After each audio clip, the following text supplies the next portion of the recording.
에스라서 강의 5번째 시간입니다.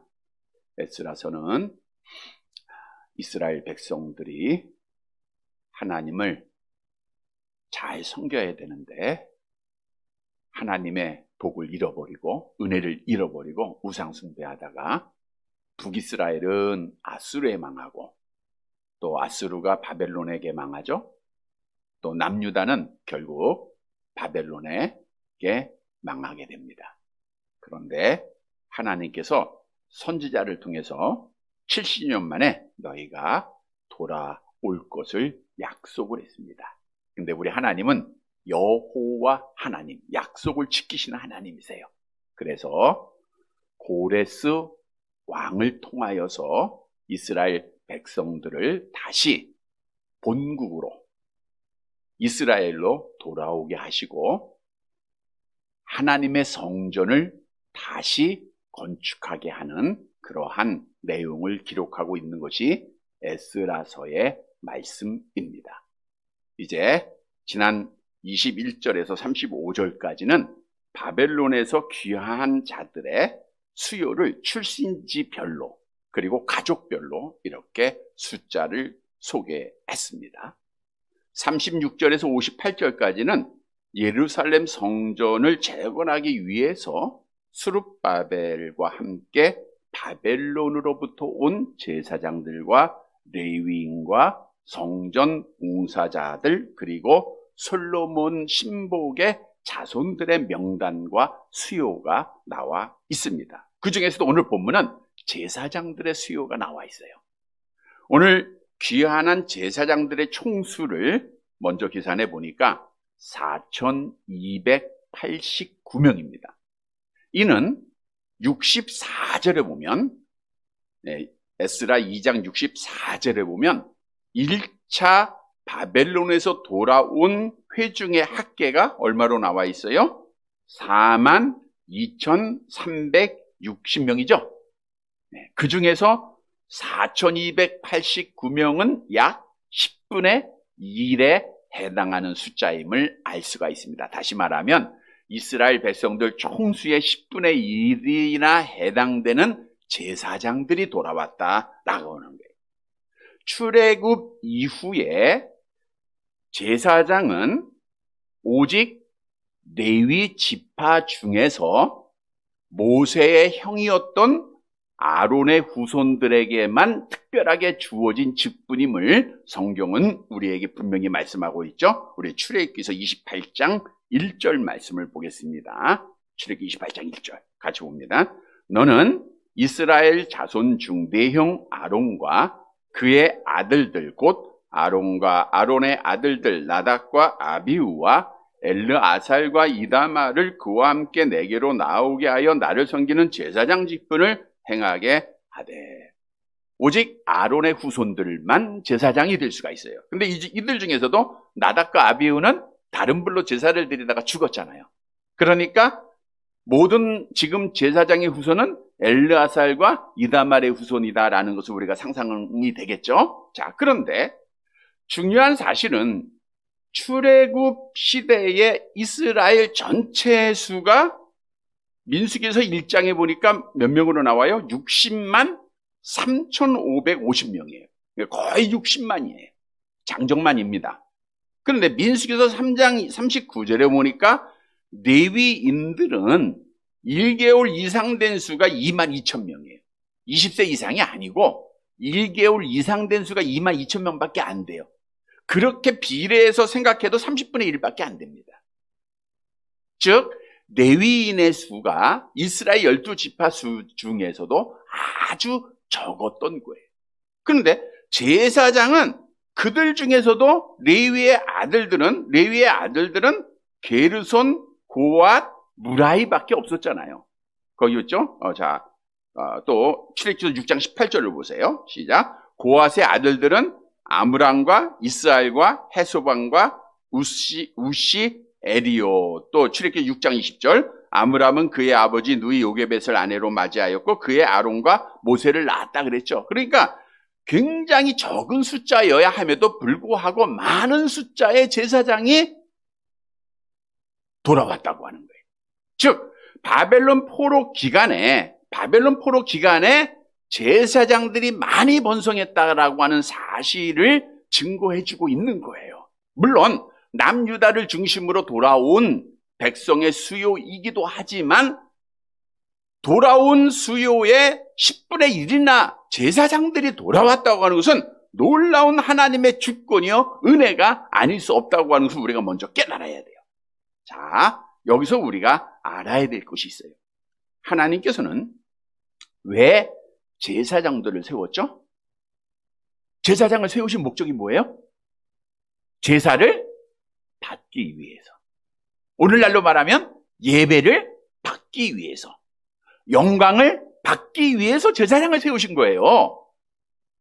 제사장은 다른 일 하는 게 아니에요. 하나님 앞에 제사 드리고 하나님 앞에 예배 드리고 하나님께 영광 돌리는 거예요. 그러니까 하나님이 다른 직분들보다 제사장을 더 크게 번영하고 더 크게 복되게 하시고 더 크게 지켜주시고 번성케 하셨다는 것은 당연한 겁니다. 자, 하나님이 우리를 창조하신 목적이 뭐예요? 찬송받으기 위함. 하나님이 창세전에 우리를 하나님의 자녀로 선택하신 것도 찬송을 받으시기 위함이다. 에베소 1장 4절 이하에 말씀하고 6절에서는 찬송을 받기 위함이라고 분명히 우리에게 증언하고 있습니다. 그러면 이 시대에 남아있는 제사장들은 누구인가?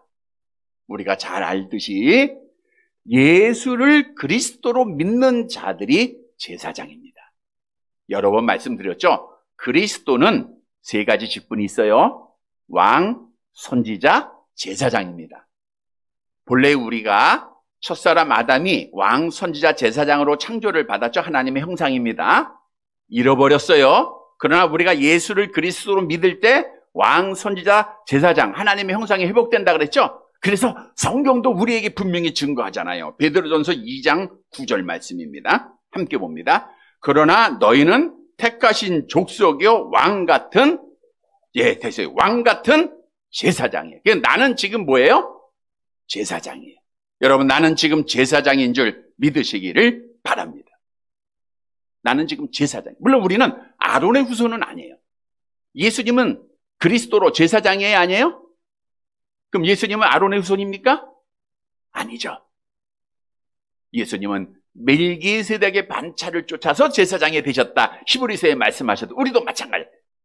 혈통적으로는 아론의 후손이 아니지만 하나님의 사랑으로 하나님의 주권으로 우리를 제사장으로 하나님이 삼아주신 거예요.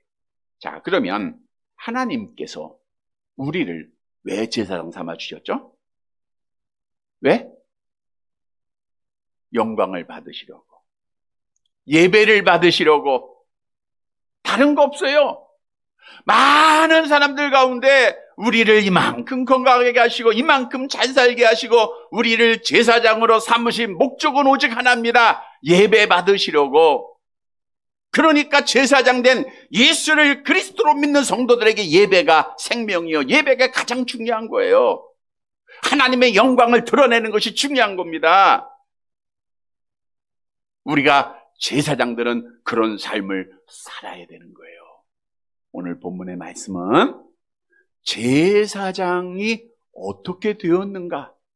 따라서 우리가 어떤 모습으로 예배하고 어떤 모습으로 하나님의 영광을 드러내야 하는가라고 하는 사실에 교훈을 주고 있습니다. 오늘 본문의 말씀을 통해서 내가 하나님의 제사장 되는 것이 오직 하나님의 은혜로 된 것이다 라고 하는 사실을 우리가 고백하고 하나님 앞에 예배에 성공하고 나의 삶을 통해서 하나님께 영광을 돌리는 사랑하는 성도들이 되시기를 간절히 바랍니다. 첫째로 세상을 사랑하던 나를 제사장으로 삼아주셨다는 거예요. 세상에 속했던 나예요. 본문 36절 말씀을 보겠습니다. 36절 에스라서 2장입니다. 같이 봅니다. 제사장들은 예수와의 집 여다야 자손이 973명이요. 예수와의 집 여다야 자손, 예수와 여호와께서 구원하신다 이런 뜻이고요. 다윗 시대 제사장 24 반열 중 9번째 제사장입니다. 역대상 24장 11절에 나와 있죠. 여다야는 여호와께서 아신다 이런 뜻이고, 다윗이 세운 제사장의 24반열 중 이다말 계통의 둘째 반열에 속한 자임을 역대상 24장 7절에서 말씀하고 있습니다. 자, 그런데 여기서 중요한 것은 이들이 바벨론의 70년 포로 생활 가운데서 제사장의 후손이면 그래도 하나님의 말씀을 지키고, 그래도 하나님을 예배하면서 하나님을 경외하면서 살아야 되지 않겠습니까? 그런데 이들의 후손들이 어떤 삶을 살았나 볼까요? 우리 에스라 10장 18절 보세요. 에스라 10장 18절 프린트물에 있죠? 같이 봅니다. 제사장의 무리 중에 이방 여인을 아내로 맞이한 자는 예수와 자손 중 요사닥의 아들과 그의 형제 마아세야와 엘리에살과 야립과 그달랴라. 오늘 본문에 예수와의 집 여다의 자손 제사장들이 973명이나 돌아왔는데, 그들 중 바벨론의 포로 생활 가운데 이방 여인을 아내로 취해서 생활했다라고 하는 거예요. 여러분, 성경에서 하나님이 이방 여인 취해라 그랬어요? 취하지 말라 그랬어요? 결혼하지 말라 그랬잖아요. 의와 불법이 함께 할 수 없다 그랬잖아요. 함께 멍에매지 말라 그랬잖아요. 이들이 이방 여인을 취한 것은 하나님의 말씀을 버린 겁니다. 하나님을 무서워하지 않은 겁니다. 세상의 쾌락을 사랑한 겁니다. 세상을 사랑해서 간 거예요. 그런데 우리의 하나님은 그럼에도 그들을 사랑하시고 그들을 돌아오게 하시고 그들을 제사장으로 삼아 주셨다는 거예요. 우리 같으면 버릴 텐데 하나님이 그를 안아주세요. 그를 제사장 삼아줬어요. 번성하게 했어요. 왜요? 영광을 받으시기 위해서. 여러분, 우리에게 무엇을 교훈해주고 있습니까? 우리가 그런 사람이에요. 세상을 사랑하고 세상 것 위에서 살던 나를 하나님이 이 시대에 제사장으로 삼아 주셨다는 겁니다. 세상 것 바라보고 세상 것 의지하고 세상 것을 소망하면서 살던 납니다. 그런데 하나님이 영광 받으시기 위해서 나를 제사장으로 삼아줬어요. 본래 모든 사람은 이 세상을 지배하고 있는 악한 영에 속해서 어떻게 살아갑니까? 요한일서 2장 16절 보세요. 요한일서 2장 16절 함께 봅니다. 이는 세상에 있는 모든 것이 육신의 정욕과 안목의 정욕과 이생의 자랑이니 다 아버지께로부터 온 것이 아니요 세상으로부터 온 것이라.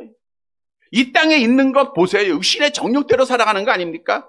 자기의 욕구에 따라서 정욕을 채우기 위해서 먹고 마시고 입고 하잖아요. 욕심 따라 생활하잖아요. 이것이 세상이에요.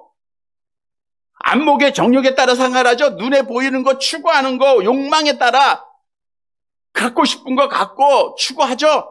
이생의 자랑, 헛된 거 자랑하면서 생활하죠. 이것이 이 세상의 삶이에요. 어쩌면 우리가 이런 자들인지도 몰라요. 그런데 이렇게 세상의 정욕 따라 세상을 사랑하다 결국 가는 길은 지옥 가는 거예요. 그런데 하나님께서는 그랬던 나를 창세전에 주권을 가지시고 영광을 받으시기 위해서 예배를 받으시기 위해서 나를 제사장으로 삼아 주셨다는 거예요. 나를 뽑아 주셨다는 거예요. 나를 건져 주셨다는 거예요. 왜 건져 주셨다고요? 영광 받으시기 위해서, 예배 받으시기 위해서, 나 같은 자를 통해서 하나님이 예배 받으시기 위해서 나를 제사장으로 삼아 주셨다는 거예요. 그래서 요한일서 2장 15절에 너희는 뭘 사랑하지 말라? 세상을 사랑하지 말라. 세상을 사랑하지 말라는 것은 세상보다 하나님을 먼저 사랑하라는 거예요. 여러분, 그런데 우리가 이 세상 것을 바라볼 때가 얼마나 많이 있습니까? 제사장이라도 하면서도 세상에 대해서 눈을 뜨고 하나님에 대해서 눈을 감을 때가 많아요. 더 많은 것, 더 좋은 것, 더 큰 것을 위해서 우리가 눈을 뜨고 하나님 앞에 눈을 감고 하나님의 이름을 가리울 때가 너무나도 많다는 거예요. 우리는 오늘 말씀을 통해서 그로 말미암아 하나님의 영광이 가려진다고 하는 사실을 우리가 알아야 돼요. 삼손도 하나님 앞에 택함받은 자예요. 나신이에요. 구별된 자예요. 그가 하나님의 계명대로 살았어야 돼요. 그러나 세상의 쾌락에 빠지고 이방여인 사랑했었죠? 결국은 두 눈을 뽑히고 아픔을 경험하지 않았습니까? 절대로 성경은 하나님과 세상을 겸하여 섬길 수 없음을 우리에게 분명히 말씀하고 있어요. 세상과 하나님, 우리는 머뭇머뭇해서는 안 됩니다. 세상과 하나님, 머뭇머뭇해서 안 돼요. 엘리야 선지자가 너희가 어느 때까지 두 사이에서 머뭇머뭇할 거냐 우리에게 분명히 말하고 있어요. 따라서 제사장 된 자들은 로마서 13장 14절 함께 봅니다. 오직 주 예수 그리스도로 옷 입고 정욕을 위하여 육신의 일을 도모하지 말라. 우리는 육신의 정욕에 따라, 안목의 정욕에 따라 살아가서는 안 돼요. 말씀드린 대로 육신의 정욕, 안목의 정욕을 또 이생의 자랑 따라 생활했던 대표적인 자가 솔로몬이에요. 솔로몬이 하나님의 은혜 잊어버리고 세상 사랑하다가 정말 얼마나 많은 타락을 했습니까? 1000명의 처첩을 두고 전도서 2장에 보니까 눈에 보이는 거 다 가졌다 그랬더니 안목의 정욕에 따라 생활했잖아요. 사업도 크게 해보고 집도 좋게 져보기도 하고. 그러나 결국에는 헛되다 고백하더라고요. 아무것도 아니라는 거예요. 그리고 마지막에 뭐라고 고백해요? 여호와를 경외하라. 이것이 사람의 본분이다. 제사장의 본분은 여호와 하나님 앞에 예배드리는 거다. 그가 나중에 깨닫고 고백을 해요. 돌아왔다는 증거죠. 여러분, 우리는 이러한 많은 경험자들을 통해서 세상 바라보지 말고 우리 하나님 바라봐야 돼요. 정욕에 따라 일하지 말아야 됩니다. 그러면 우리가 어떻게 세상의 정욕을 버릴 수 있는가? 한 가지 방법밖에 없어요. 갈라디아서 5장 16절 함께 봅니다. 내게 이르노니 너희는 성령을 따라 행하라. 그리하면 육체의 욕심을 이루지 아니하리라.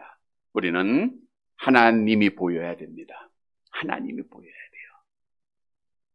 어려운 일을 당하거나 힘든 일 당할 때 하나님 보여야 됩니다. 우리가 정말 권사님 어렵죠? 하나님 보고 우리가 간절히 기도합니다.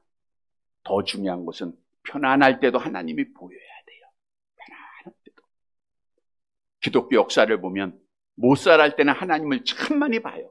잘 살게 되고 편안해지니까 하나님이 안 보여요.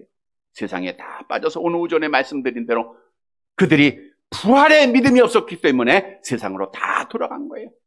성령이 없는 자들이죠. 가라지듭니다. 성령 떠나면 죽어요. 성령 떠나면 악한 영이 지배하는 겁니다. 여러분, 그리스도 예수의 사람은 어떤 사람들이에요? 갈라디아서 5장 24절 함께 봅니다. 그리스도 예수의 사람들은 육체와 함께 그 정욕과 탐심을 십자가에 못 박았느니라. 따라서 우리가 욕심을 버리면 하나님이 보입니다. 그게 하나님께 영광이 돌려지는 거예요. 우리가 욕심을 가지고 있으면 하나님이 안 보여요. 그러면 다른 사람들이 그걸 봐요. 그러면 하나님의 영광이 가려져요. 여러분들이 말하는 거, 여러분이 행하는 거, 성령에 따라 행하는지 욕심에 따라 행하는지 옆 사람이 여러분의 자녀들이 다 봐요. 세상적인 걱정, 근심하는 거 다 봐요. 평안함을 갖고 기뻐하고 감사하는 거 다 봐요. 자녀들이 어려울 때 보면서 하나님이 함께하는 거 보잖아요. 하나님께 영광을 돌리잖아요. 하나님이 살아계심을 알잖아요. 그게 하나님이 영광 받으시는 거예요. 또한 성령 받으면 성령의 열매를 맺게 돼요. 이 열매들을 하나하나 맺으면 주위에 있는 사람들이 저 사람 정말 예수 믿는 사람이구나. 교회 다니는 사람이구나. 뭔가 다르구나. 그러면 누가 영광을 받아요? 하나님의 영광. 여러분, 하나님께 영광 돌린다는 것은 나의 말과 나의 삶을 통해서 하나님이 보여지는 것을 말하고 있는 거예요. 자녀에게 내 말 한마디 한마디가 하나님이 보여야 돼요. 기도하는 모습을 통해서 우리 어머니 정말 하나님이 보여야 돼요. 삶을 통해서 하나님이 보여요. 그럼 하나님의 영광을 받아요. 그걸 위해서 여러분을 세상에 빠졌던 나를 건져주시고 제사장 삼아주신 거예요. 성도 여러분, 세상에 빠져 세상에서 죽어야 할 나 하나님이 건져줬어요. 성령 충만함으로 정말 나의 삶을 통해서 하나님 보이고 하나님께 영광을 돌려서 우리 하나님을 높이 그 이름을 드러내는 사랑하는 제사장들이 되시기를 간절히 바랍니다. 두 번째로 그리스도를 대적하던 나를 제사장으로 삼아줬어요. 그리스도를 대적하던 나를 제사장 삼아준 거예요. 본문 37절 말씀 보시기 바랍니다. 37절 같이 봅니다. 임멜 자손이 1052명이요. 임멜은 어린 양 이런 뜻인데 다윗 시대의 16번째 제사장입니다. 역대상 24장 14절에 나와 있죠. 또 임멜 자손 중 하나니아와 스바랴가 이방 여인을 아내로 취했던 거 볼 수 있고요. 또 여기서 중요한 것은 38절 말씀 보세요. 자, 과거 선지자 에레미야에 대적하였던 여호와의 집 유사장 밧스올이 임멜의 후손입니다. 임멜의 후손인데 38절 같이 봅니다.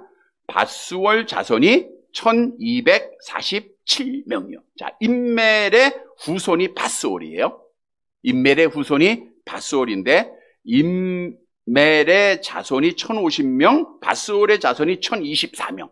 그러니까 임멜도 제사장, 밧스올도 제사장으로서 많은 무리를 이끌고 제사장으로서 돌아왔다 그거예요. 자, 여기서 에레미야서 20장 1절에 보면 임멜의 아들 제사장 밧스홀은 이렇게 나옵니다. 임멜의 아들 제사장 밧스홀은 이렇게 나와요. 자, 그런데 밧스훌이라고 하는 사람을 잘 보세요. 밧스훌의 자손이 포로 귀환 후 그 가게가 번성을 했어요. 놀라운 반전이죠. 왜냐? 밧스훌이 어떤 사람이었는가를 알기 위해서는 우리가 에레미야서로 가봐야 돼요. 에레미야는 하나님의 선지자입니다. 참 선지자예요. 그러니까 에레미야 선지자가 하나님의 말씀을 선포해요. 회개하라, 회개하지 않으면 우리 망한다. 이렇게 하나님의 말씀을 선포할 때 밧스훌이 에레미야 선지자를 어떻게 했습니까? 에레미야서 20장 2절을 보세요. 에레미야서 20장 2절 같이 봅니다. 이에 밧스훌이 선지자 에레미야를 때리고 여호와의 성전에 있는 베냐민 문 위층에 목에 씌우는 나무꼬랑에 채워 두었더니. 하나님의 선지자를 어떻게 했어요? 때렸죠? 나무꼬랑에 채웠죠? 나중에 구덩이에 죽이려고 나 구덩이에 빠뜨렸어요. 누가? 밧스훌이. 그러니까 밧스훌은 우리가 이단 논법으로 얘기하면 좋은 사람이에요? 나쁜 사람이에요? 나쁜 사람. 그래서 선지자가 밧스훌에 대해서 뭐라고 예언했나 잘 보세요. 6절 말씀 같이 봅니다. 밧스훌아, 에레미야서 20장 6절 시작. 밧스훌아, 너와 네 집에 사는 모든 사람이 포로가 되어 옮겨지리니 네가 바벨론에 이르러 거기서 죽어 거기 묻힐 것이라. 너와 너의 거짓 예언을 들은 내 모든 친구도 그와 같으리라 하셨느니라. 하나님의 예언대로 밧스훌은 포로로 잡혀갑니다. 하나님의 예언대로 거기서 죽었어요. 밧스훌은 아무리 생각해봐도 도무지 제사장이 될 수가 있어요, 없어요? 없는 거예요. 하나님의 선지자를 때리고 죽이고 옥에 가뒀던 그런 사람이에요. 그런데 밧스훌이 제사장이 돼요. 그것도 그 자손들이 번성을 해가지고 돌아와요. 이건 전적인 하나님의 훈행입니다. 전적인 하나님의 사랑이에요. 하나님은 절대적인 주권을 가지시고 정말 자격 없습니다. 그러나 밧스훌을 하나님이 그의 후손을 택하시고 제사장으로 삼아주시더라고요. 그리고 그들을 통해서 하나님의 성전을 회복시키셨다는 거예요. 얼마나 놀라운 은혜입니까? 우리에게 주는 교훈이에요. 그리스도를 대적했던 자들, 하나님이 제사장으로 삼아줬다는 거예요. 여러분, 우리가 바로 바스울처럼 하나님의 영광을 가리우고 그리스도의 이름에 먹칠하던 자가 아닙니까? 물론 우리가 바스울처럼 하나님의 선지자 욕하고 하나님의 선지자 옥에 가두진 않았어요. 그러나 소극적으로 생각해 보면 그리스도를 시인하지 못하는 것, 하나님의 영광을 가리는 것, 내가 하나님 앞에 자신 있게 교회 다니는 거 자랑하지 못하고 누구 앞에서, 사람들 앞에서 기도하지 못하고, 밥 먹을 때 기도하지 못하고, 나 예수 믿는 거 자랑하지 못하고 복음 증거하지 못하는 거, 이 모든 것이 예수를 시인하지 못하는 것이 그리스도를 대적하는 것이 아닙니까? 소극적으로 그런 거예요. 그럼에도 하나님이 나를 하나님이 삼아주신 거예요. 그래도 사랑하셔서 제사장으로 삼아줬어요. 왜 삼아줬다고요? 영광 받으시기 위해서.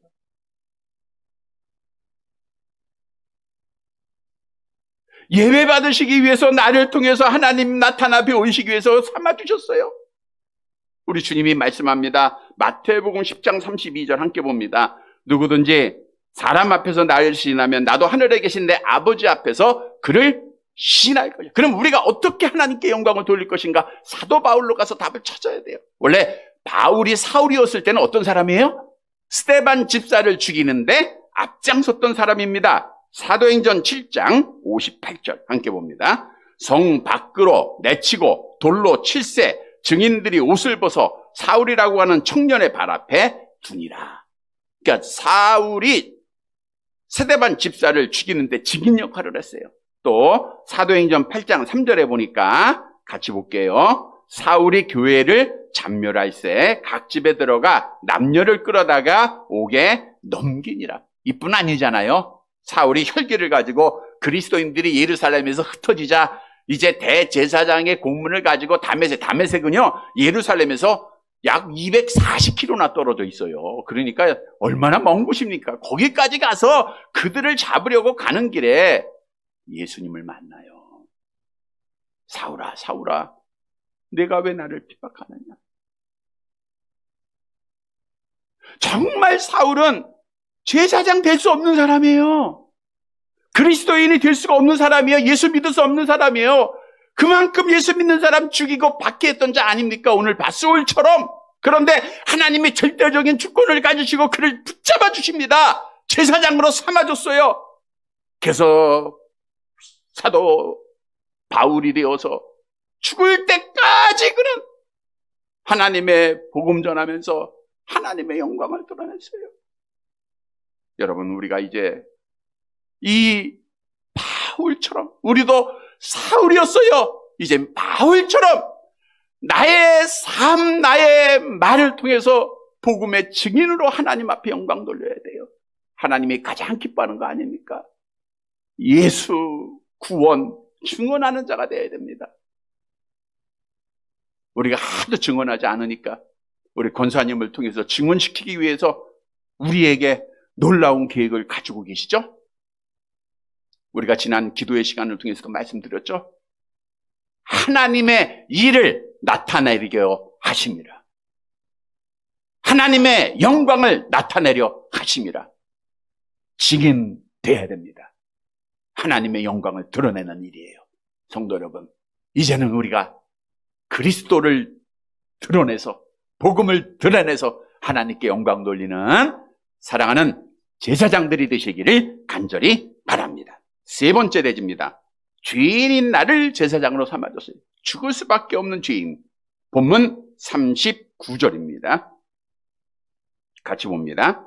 하림 자손이 1017명이었더라. 하림이란 뜻은 헌신하다. 다윗이 세운 24반열 중 셋째 반열, 역대상 24장 8절에 나와 있고요. 그런데 자, 여기서 중요한 것은 에스라 선지자가 나중에 이제 개혁운동을 하지 않습니까? 이때 하림 자손들이 동참을 하게 돼요. 우리 에스라서 10장 1절 말씀 볼게요. 에스라서 10장 1절은 이제 에스라가 하나님의 성전에서 이렇게 회개 운동을 하죠. 같이 봅니다.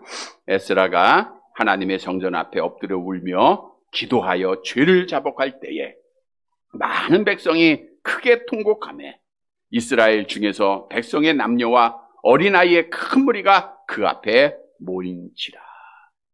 에스라가 하나님의 성전에서 울며 통곡하고 회개할 때 많은 무리가 모였는데 하림 자손, 아까 제사장이라 그랬죠? 자, 에스라 10장 21절 시작. 하림 자손 중에서는 마세야와 엘리야와 스마야와 여이엘과 우시야요. 하림 자손의 제사장들이 모인 거예요. 에스라의 개혁운동에, 회개운동에 울며 통곡하며 모인 자들이 하림 자손의 제사장들이 모였다는 거예요. 자, 이들이 울며 통곡하며 모인 이유가 뭐예요? 뭐 하기 위해서 모였어요? 회개하기 위해서. 제사장으로 왔으면 나는 죄 없어, 나는 깨끗해 하는 척할 수 있었을 거예요. 그러나 그들은 하나님 알고 보니 얼마나 큰 죄인가. 여러분, 회개했다는 것은 자기의 죄를 깨달았다는 겁니다. 인정했다는 겁니다. 자복했다는 겁니다. 돌아왔다는 겁니다. 하나님이 그들을 제사장으로 삼으시는 거예요. 따라서 오늘 본문이 우리에게 주시는 교훈은 정말 죄인인 나, 죽을 수밖에 없는 나를 하나님이 제사장으로 삼아 주신 거예요. 한 사람 아담으로 우리는 죄 중에 출생하고 어머니가 저 중에 나를 잉태했어요. 우리는 죽을 수밖에 없는 자예요. 근데 하나님이 주권 속에 나를 건지시고 나를 하나님으로 제사장 삼아주셨어요.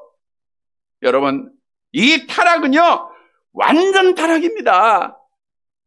완전한 무능력으로 만들어 놓은 거예요. 웨스트민스터 신앙고백서 6장 2항에 보니까 우리 같이 볼까요? 시작. 이 죄로 말미암아 그들은 본래 가졌던 의와 하나님과 교제에서 끊어지고 말았다. 아무런 자격이 없어요. 하나님 앞에 나아갈 자격이 없는 자들이에요. 그런데 하나님이 우리를 제사장 삼아줬어요. 왜 삼아줬다고요? 예배 받으시려고. 예배 받으시려고. 영광 받으시려고. 여러분, 우리가 지금 마가복음 마지막 부분 계속해서 말씀드렸잖아요. 그리스도께서 십자가상에서 얼마나 많은 고난 당했습니까? 그 모욕천대, 그 받으심이 나하고 어떤 상관이 있습니까? 베드로전서 2장 24절 함께 봅니다. 신이 나무에 달려 그 몸으로 우리 죄를 담당하셨으니 이는 우리로 죄에 대하여 죽고 의에 대하여 살게 하려 하심이라. 그가 채찍에 맞음으로 너희가 나음을 입었다. 내 죄 용서해 주시고 나를 제사장 삼아주신 거예요. 그래서 우리는 이제 제사장으로서 하나님의 이 은혜를 기억하고 하나님 앞에 참 예배 드려야 돼요. 그런데 가짜 예배 드리면 안 돼요. 예수님 당시에 바리새인들 어떤 예배 드립니까? 나는 의인인 척 와가지고 하나님, 나는 하나님 앞에 잘 살았습니다. 1회에 2번씩 금식했습니다. 11조 드렸습니다. 봉사 많이 했습니다. 그러나 하나님은 이런 예배 안 받아줘요. 세리는 감히 하늘을 쳐다보지도 못하고 가슴을 치며 하나님, 나는 죄인으로서이다. 하나님이 그 예배를 기뻐하시더라고요. 제사장 된 자들은 내가 죄인임을 깨달아야 돼요.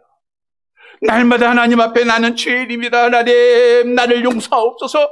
눈물 흘리는 예배, 고백하는 예배, 돌아오는 예배, 이 예배를 하나님이 기뻐하세요. 성도 여러분, 이런 예배 드려서 우리 하나님을 기쁘시게 해드리는 참된 제사장들이 되시기를 간절히 바랍니다. 말씀을 정리해 드립니다. 여러분, 우리는 제사장 될 자격이 돌아보니 있어요, 없어요? 하나도 없어요. 정말 0.001%도 없더라고요. 하나도 없어요. 오늘 이 저녁에도 이렇게 나와서 하나님을 찬양하고 하나님 앞에 기도할 수 있는 자격이 없어요. 이 말씀을 정리하면서 또 생각나는 말씀이 있더라고요. 고린도전서 1장 26절이죠. 같이 봅니다. 형제들아, 너희를 부르심을 보라. 육체를 따라 지혜로운 자가 많지 아니하며 능한 자가 많지 아니하며 문본 좋은 자가 많지 아니하도다. 자격 없다는 거예요.